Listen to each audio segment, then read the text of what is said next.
ex vicepresidente de Ecuador, Jorge Glass, que por cierto terminó ayer en la tarde-noche en el hospital por sobredosis de medicamentos. Y ponemos su nombre aquí en la mesa porque por él fue que se desataron todas estas series de tensiones que han ocurrido entre México y Ecuador en las últimas horas, en los últimos días incluso.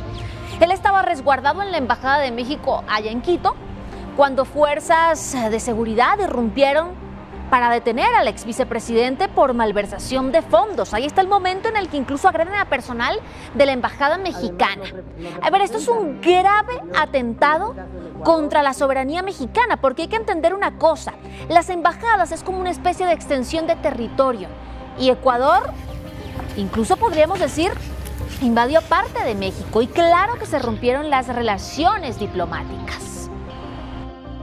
Yo les quiero reconocer a ellos, a todos los funcionarios, funcionarias y a sus familias que además nos representan en el exterior y en este caso en Ecuador, y que defendieron de verdad, inclusive arriesgando su propia integridad física, nuestra embajada en Quito. Eso fue realmente algo inédito. Esto es algo que nunca en la historia de México, y yo diría en la historia reciente de América Latina, había sucedido, ni en las peores épocas de las dictaduras, ni el propio dictador Pinochet se atrevió nunca a violar la Embajada de México en Chile, la Embajada de México en Chile.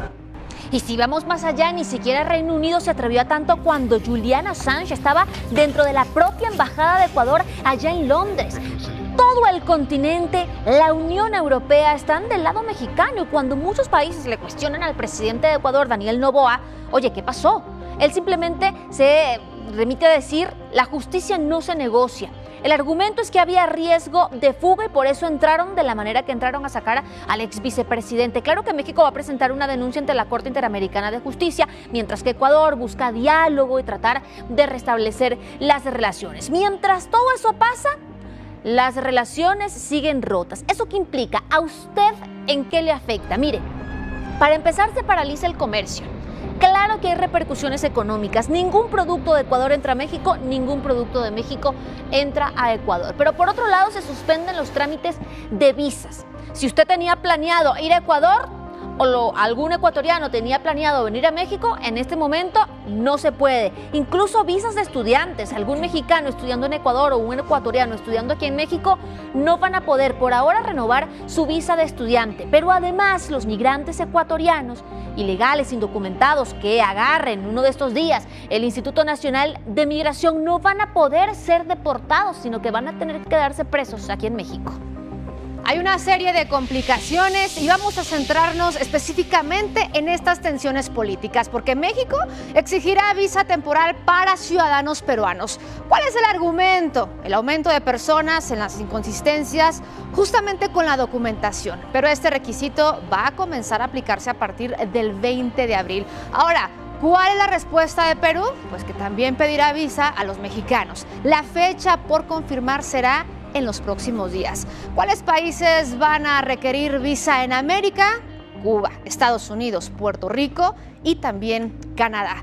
¿Cuál es otra de las tensiones que está habiendo? Que los colombianos que ingresen hacia México están denunciando que en las redes sociales están siendo retenidos por las autoridades migratorias. Están siendo devueltos sin ningún tipo de razón ni tampoco explicación.